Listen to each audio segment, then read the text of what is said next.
வணக்கம் and welcome to cinema matrix. இந்த வீடியோவில் எதை பற்றி பார்க்க போகிறோம் அப்படின்னா, இந்த வாரம் டபுள் எவிக்ஷன் வந்து நடந்திருக்கு. அதில் ஃபர்ஸ்ட் எவிக்ஷன் வந்து துஷார் அப்படின்ற மாதிரி சொல்லப்படுது. எதனால் இவர் எவிக்ட் ஆயிருக்காரு அப்படின்ற ஒரு ரீசனையும் நம்ம பார்த்தலாம். அதுக்கு முன்னாடி நம்மளோட சேனல் நீங்கள் சப்ஸ்கிரைப் பண்ணாமீங்கன்னா சப்ஸ்கிரைப் பண்ணி சப்போர்ட் பண்ணுங்கள்.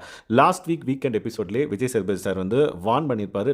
வார்ன் பண்ணார் அப்படின்னா கலாய்ச்சி வார்ன் பண்ணியிருப்பார். எப்படி கேட்டார்னு பார்த்தீங்கன்னா, கம்ஃபர்டபுளாக இருக்கா, ஏசி இது ஒன்றும் பிரச்சனை இல்லையே அப்படின்ற மாதிரி துஷார் அண்ட் தென் அரோராவை வந்து பார்த்திங்க அப்படின்னா கலாய்ச்சிருப்பாரு. அண்ட் தென் அவங்களுக்கு வந்து ஒரு வார்னிங் கொடுத்துருப்பாருன்னே சொல்லலாம். ஸோ அதுக்கப்புறம் இவங்களோட கேம் சேஞ்ச் ஆகும் அப்படின்னு சொல்லிட்டு எக்ஸ்பெக்ட் பண்ணப்பட்டது. எஸ், ஆஸ் யூஷுவல் துஷார் வந்து பார்த்திங்க அப்படின்னா கேமை சேஞ்ச் பண்ணிக்கிட்டாரு. ஏன்னா அவர் நாமினேஷன் லிஸ்ட்டில் வந்துட்டார். பட் அரோரா வந்து பார்த்திங்க அப்படின்னா நாமினேஷன் லிஸ்ட்லேயே இல்லாதனால அவங்க வந்து ஆஸ் யூஷுவல் அவங்களோட கேமை தான் வந்து விளையாண்டாங்க அப்படின்னே சொல்லலாம். எக்ஸ்ட்ரானரி ஏதாவது பண்ணாங்களான்னு கேட்டிங்கன்னா கொஷின் மார்க்.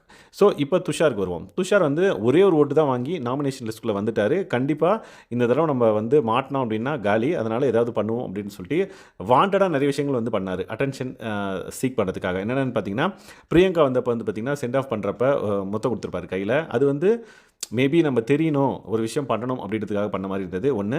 செகண்ட் வந்து பார்த்திங்க அப்படின்னா திவ்யா கூடயும் சரி, அண்ட் தென் நிறைய பேர் கூட வாண்டடாக வந்து பார்த்திங்க அப்படின்னா அவர் வந்து குரல் கொடுத்ததை நம்மளால் பார்க்க முடிஞ்சது. லைக் திவ்யா கிட்ட காலையில் வந்து பார்த்திங்கன்னா கெஸ்ட் வந்து எல்லாமே குழப்பத்தில் இருக்காங்க, எல்லாரையும் வந்து அந்தந்த யூனிஃபார்ம் போட்டு வேலை செய்ய சொல்லுங்கள் அப்படின்ற மாதிரி சொல்லியிருப்பாங்க. அப்போ வந்து காலையில் அப்போ தான் அவர் வந்து குளிக்க போயிருப்பார். ஃபஸ்ட் டே குளிச்சிருக்க மாட்டார் துஷார். ஸோ செகண்ட் டே வந்து குளிக்க போகலான்றப்ப திவ்யா அஸ் எ மேனேஜர் வந்து எல்லாரையும் கூப்பிட்டு 5 நிமிஷத்தில் எனக்கு வந்து எல்லாரும் ட்ரெஸ் போட்டு ரெடி ஆகிடணும், ஹோட்டல் கெஸ்ட் வந்து எக்ஸ்பெக்ட் பண்ணுறாங்க அப்படின்னு சொன்ன உடனே இவர் டென்ஷன் ஆகி நான் நேற்றே குளிக்கல, நான் குளிச்சு தான் வருவேன் அப்படின்ற மாதிரி சண்டை போட்டார். ஸோ அந்த ஒரு விஷயம் வந்து லைக் ஓகே, அவர் வந்து வேணும்ட்டே அட்டென்ஷன் கிரியேட் பண்ணுறதுக்காக அப்படி பண்ணாரோ அப்படின்றது என்னோட கெஸ்ஸிங்ஸ். அது மட்டும் இல்லாமல் திவ்யா கூட லிவிங் ஏரியாவில் வந்து பார்த்திங்க அப்படின்னா ஒரு சண்டை நடந்திருக்கும். அதுலேயும் வந்து பார்த்திங்கன்னா அவர் எதுவும் வாண்டடாக சவுண்ட் விட்ட மாதிரி இருந்தது. ஸோ இந்த மாதிரி போன வாரம் விஜய் சேதுபதி சார் வந்து சொன்னனால நிறைய விஷயங்கள் லைக் நாட் ஒன்லி சண்டை.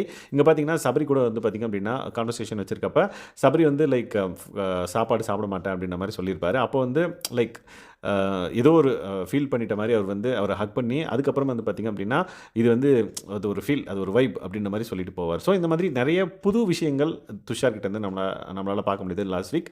மேபி அது எல்லாமே வந்து பார்த்திங்க அப்படின்னா அவருக்கு வந்து லைக் ஒரு மைனஸாக அமைஞ்சு அவருக்கு கம்மியான ஓட்டு விழுந்ததுனால இவர் வந்து எலிமினேட் பண்ணப்பட்டிருக்கலாம் அப்படின்றது என்னோட கணிப்பு. நீங்கள் என்ன நினைக்கிறீங்க இதை பற்றி அப்படின்றத மறக்காம இந்த வீடியோவில் கமெண்ட் பண்ணுங்கள். ஸோ டபுள் எவிக்ஷனில் ஃபர்ஸ்ட் எவிக்ட் ஆனது வந்து துஷார். ஸோ அடுத்து யாருன்றது அப்கமிங் வீடியோவில் பார்க்கலாம். இந்த மாதிரியான பிக் பாஸ் அப்டேட்ஸ்க்கு நம்மளோட சேனலை சப்ஸ்கிரைப் பண்ணாதீங்கன்னா சப்ஸ்கிரைப் பண்ணி சப்போர்ட் பண்ணுங்கள். தேங்க்ஸ் கைஸ், பாய்.